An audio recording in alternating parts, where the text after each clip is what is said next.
What if I told you that there were electric cars roaming the streets of South Africa in 2008? This was the same year Tesla presented their first ever electric vehicle, the Roadster.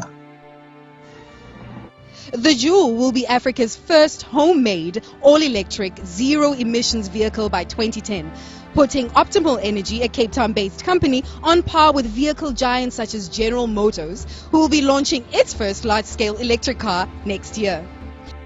Optimal Energy Joule was the future of electric vehicles and was ready to dominate the world market.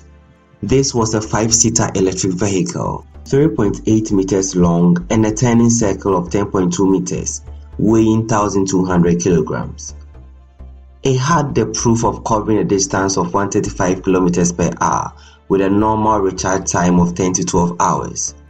The Joule showed the same flowing lines that were only seen in great automobile designs like the British Jaguar F-Type. This was the hope of Africa's electric vehicle evolution, which caught the heart of the whole Europe, being described as a masterpiece. This is the rise and fall of the Optimal Energy Joule, the African electric car that was never sold. This is Bernard, and you are watching African Dream Motivation. Without wasting much time, let's begin.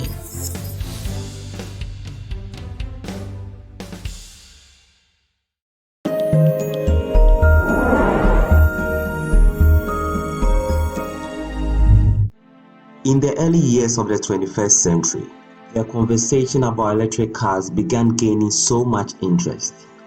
Many automobile companies had abandoned their projects in the late 90s due to continuous losses and difficulties in securing funds, but things were about to change. New startups such as Tesla were on the verge of commencing an outstanding journey to producing electric cars in the United States. And while they were busy with their product research and development, an electric car company was being established in South Africa named Optimal Energy. Kobus Meiring founded Optimal Energy in 2005 with Mike Lumberg, Jan Swages, and Graham Swart. The Optimal Energy startup came with the objective of establishing and leading the electric vehicle industry in South Africa and expanding globally, especially to Europe. This was, however, seen to be too ambitious by critics, but the company still went on to begin the production of Africa's first electric vehicle. Kobus Meiring became the CEO of the company, and he had a great vision for the undertaking. Brand name. If you have watched my video entitled "Is Africa Ready for Electric Cars?", in which I took a critical look at successful electric vehicle industries around the world, you will understand why it is very important to get the name right in such a highly competitive industry. Tesla was named after an electrical and mechanical engineer called Nikola Tesla, who is best known for his contribution to the design of the modern alternating current electricity supply system. So right from the beginning, the name of the company had a connection to somebody the world recognized as a genius in the electric revolution. Optimal Energy also did the same, but in a very different way. After the company had been established, their first project was under development and a name had to be brought up for the electric vehicle. After careful considerations, the name Joule was chosen. Joule is the SI unit of energy, making it a very suitable name for an electric vehicle which has a unique energy supply. This was one of the major reasons that made the company see massive acceptance worldwide after it was showcased in France. Funding. Optimal Energy was funded by the government of South Africa, which believed in the electric vehicle revolution. The South African Department of Science and Technology particularly supported the project, as well as a few private investors. Also, the Industrial Development Corporation (IDC) of South Africa was a major shareholder with 22% equity of Optimal Energy. These public-private partnerships were able to provide the funds for the early phases of product design, research, as well as the creation of the prototype. More funds were to be solicited for as progress was being made. The company expected to attract more international investors, especially during the mass production stages. The design process. The project began with the company hiring one of the best vehicle designers in the world. This was a man whose works puts him on a higher pedigree when it comes to design. Kate Helfet is a mechanical engineer and an automotive designer. He worked with Jaguar cars from 1978 to 2002, where his designs included the F-Type concept, SK180 concept, XK8, the XJ series, and many other outstanding car designs. His 24 years of work at Jaguar cars made him the best man for the job. At the same week, I happened to, through some coincidences, get connected with a bunch of guys in Cape Town who wanted to start an electric vehicle industry. Again, visionaries. And, you know, that's not a timid ambition. We needed to meet, so I came out here. And, you know, one has to sort of treat this sort of ambition with a little bit of skepticism. But actually, when meeting them, first of all, they'd put together a really compelling business case. Their track record was very impressive. They were heavyweights in project management because they'd done the SALT project, which is the South African Large Telescope, which is one of the world's great observatories. And they'd also done Rooivalk, which is a helicopter gunship. Now that's unusual. But they know how to do complex stuff, so that was quite impressive. They also had some interesting backing here. Owen Ashley, who designed racing cars, Keith Bright, who modeled virtually all the South African cars. So there was other facilities here. And probably crucially, they had government backing. Now, that's serious, because then you think this could be viable, this could work.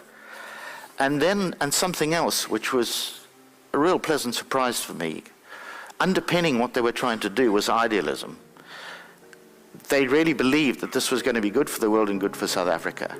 Now, when you worked in the car industry for 30-odd years, idealism is in very short supply.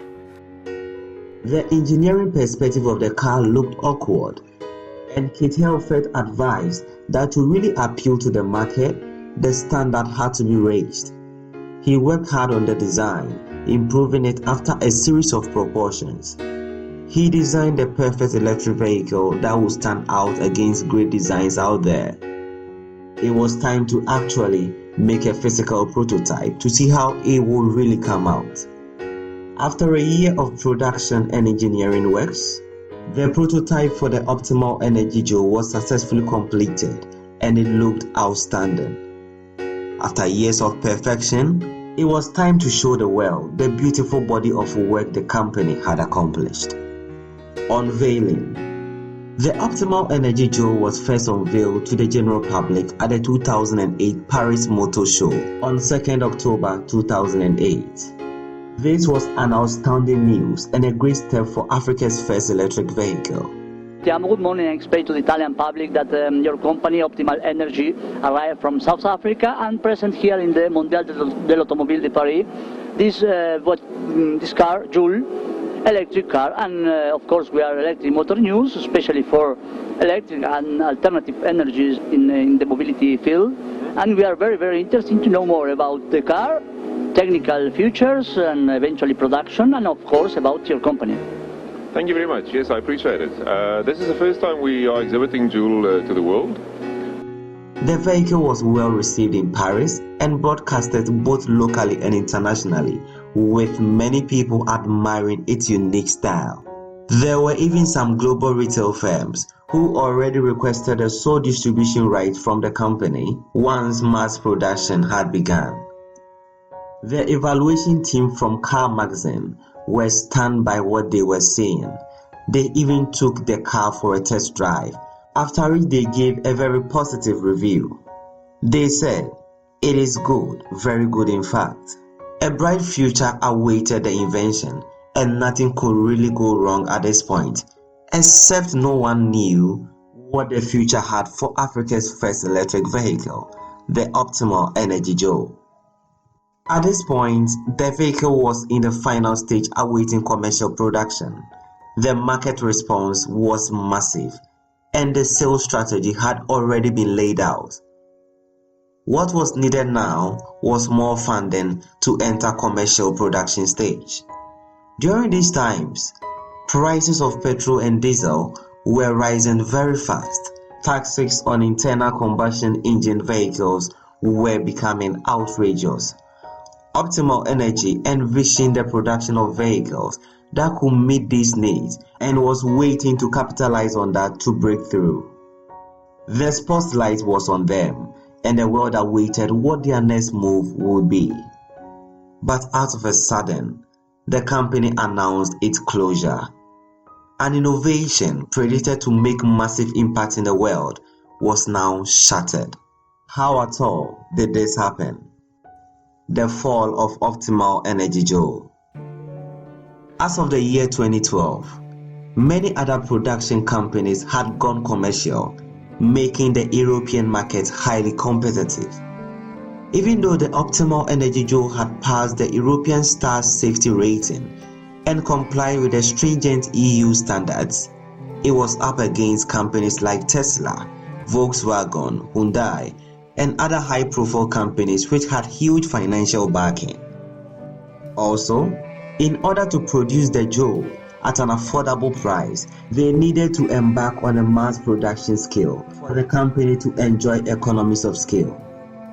This is simply how to maintain profitability while selling at a moderate cost. To enjoy such economies of scale, they needed to produce about 50,000 vehicles a year. We plan to produce it in South Africa. We're looking at a plant of about 50,000 units, and we plan to export around about 35 or 40,000 of those units, the rest for South Africa. Production is planned to start towards the end of 2010, and it'll probably be up to full production capacity by about 2012, 2013. Let's have a comparison here. When Tesla produced their first electric vehicle called the Tesla Roadster, it was priced at $109,000. This was just the beginning, and if the cost is high like that, it becomes difficult to make enough sales to break even, let alone make a profit. For Tesla to survive, they work hard, focusing on manufacturing their batteries at greater production numbers to arrive at a cost-efficient level, and this contributed to the moderate price of their vehicles. Today, they are enjoying so much economies of scale to the extent that some of their vehicles are being sold for less than $50,000. Therefore, for Optimal Energy Joule to get there, huge production and assembling plants needed to be established, with more workers employed to move the work faster. Even though this was a good idea, more funding was needed, and this is where the struggle began. At this point, their focus was to secure international funding for the next phase of production.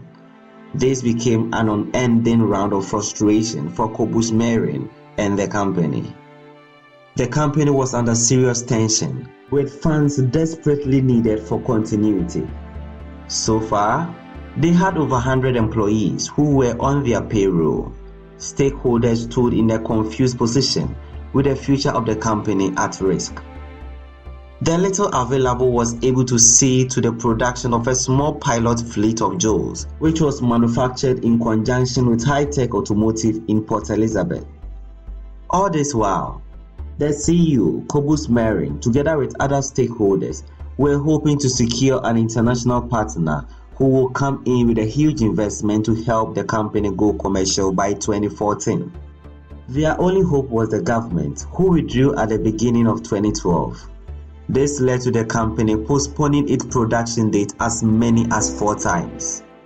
By April 2012, all strings had been pulled, and with the absence of an international or a major investment, the company announced its intention to close down in June 2012. It came as a shock, but unfortunately, Nothing could be done about the 8 years of the company holding on to the great vision and making progress to create an outstanding electric vehicle. This is how the great vision of Kobus Meiring and Optimal Energy died off. It's been 10 years since the great project of Optimal Energy collapsed. But one great thing is that new companies have emerged to take electric vehicle production to the next level in Africa. It is a step in the right direction, but the question on the minds of millions of people is that, is Africa ready for electric cars? To answer this question, I have a video on this channel which goes deep into this topic. Kindly check it out by clicking the first link in the description below or the card above. Thank you for making it to the end of this video. If you liked it, kindly give it a thumbs up. And if you are new here, don't forget to subscribe and click on the notification bell so that you don't miss any new video we upload.